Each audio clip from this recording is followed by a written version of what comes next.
but deliver us from evil. Amen.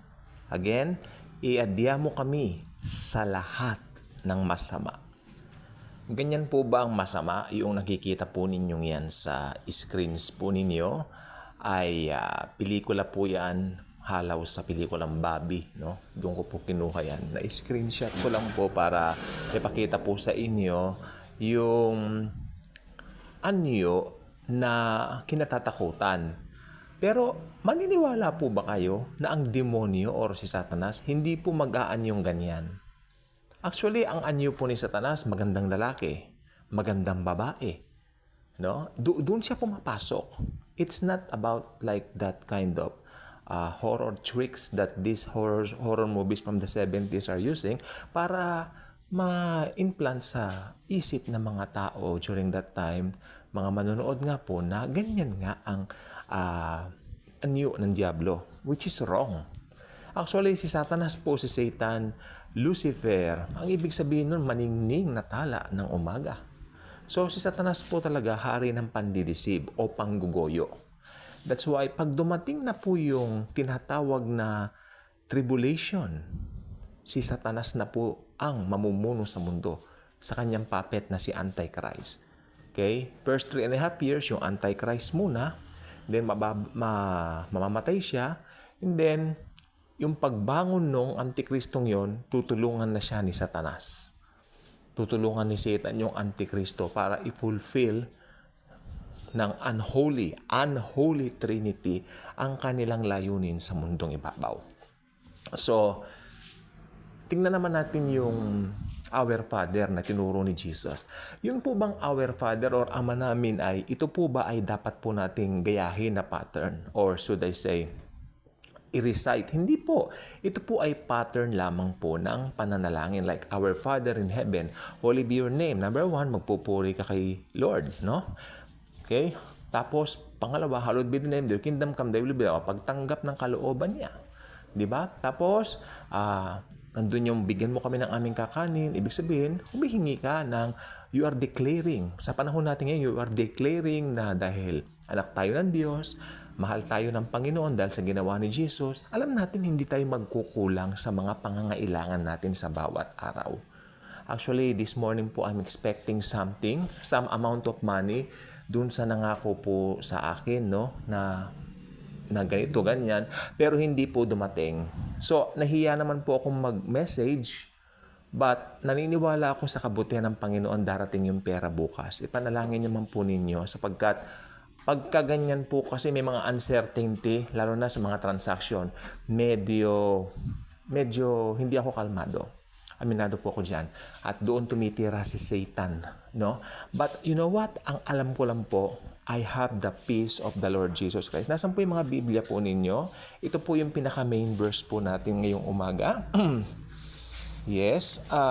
Hopefully you have your own Bible. Salin po ito ng the New International Version or NIV. I believe ang NIV po ay parang umaangat na muli laban sa ESV. No? Parang NIV po muli ngayon ang nagiging popular version ulit. Alam niyo po kung bakit? Because of the success, palakpakan natin, ng NIV Study Bible ng 2020. Ang NIV Study Bible ng 2020 ang pinakamabiling study Bible ngayong 2023. Palakpakan natin siya, ang study Bible na yan.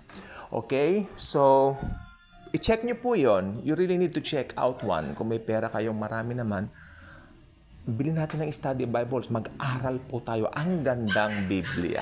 Okay? So, maingay ang mga aso ko. Yun ang hindi man. Okay. Colossians chapter 3 verse 15. Let the peace of Christ rule in your hearts. Since, as members of one body, you were called to peace and to be thankful. Again, ulitin natin, okay? Let the peace of Christ rule in your hearts. Since, as members of one body, you were called to peace and to be thankful. Now, let the peace of Christ rule in your hearts. That's the very same verse na talagang kanina sabi ko, nung nakita ko, oh Lord, wala pa yung pangako na ganitong amount of money. Pero na-remind po ako nito because someone posted sa FB, kamag-anak ko po, na nakalagay doon, let the peace of Christ. I mean, oh my Lord, thank you very much. What a waste, wasting my time, sabi ko, na nagwo-worry and all that, Lord Jesus, kako, you are King, you are God, you are the God of gods, the God of the galaxy, the universe, Milky Way, and all that. Saan pa? Kung may lalaki pa sa Milky Way, ikaw ang God doon, Lord Jesus, kako. So, wala akong karapatan na magduda. Hindi naman po ako nagduda, parang I just got down. Sabi ko, Lord Jesus, what is this? What is this?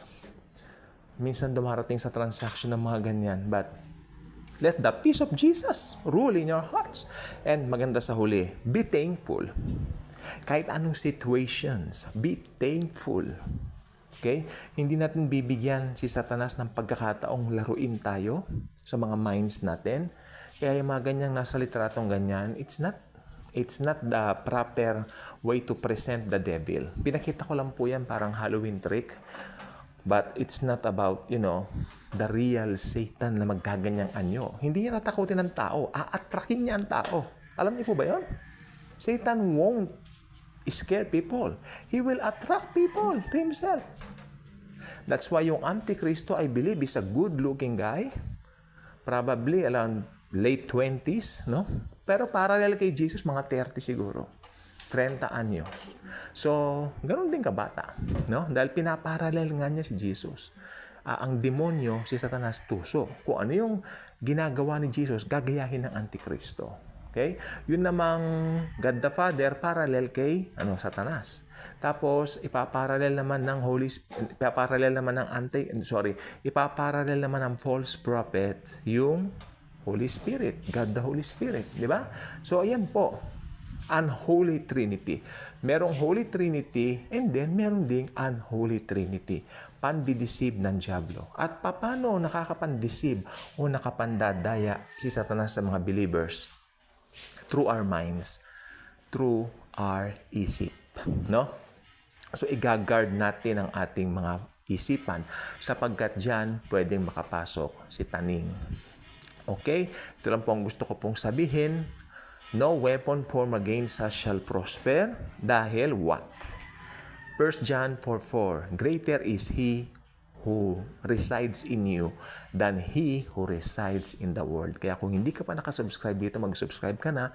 Click mo ang notification bell, share the video, share the wonderful love of the Savior, the Lord Jesus Christ. Again, tandaan po natin, mahal na mahal po tayo ni Jesus. Si Jesus ang may control ng lahat. Sa Kanya natin ipagkatiwala lahat. Let the peace of Jesus rule in our hearts forever and ever. Thank you, and Jesus truly loves us all.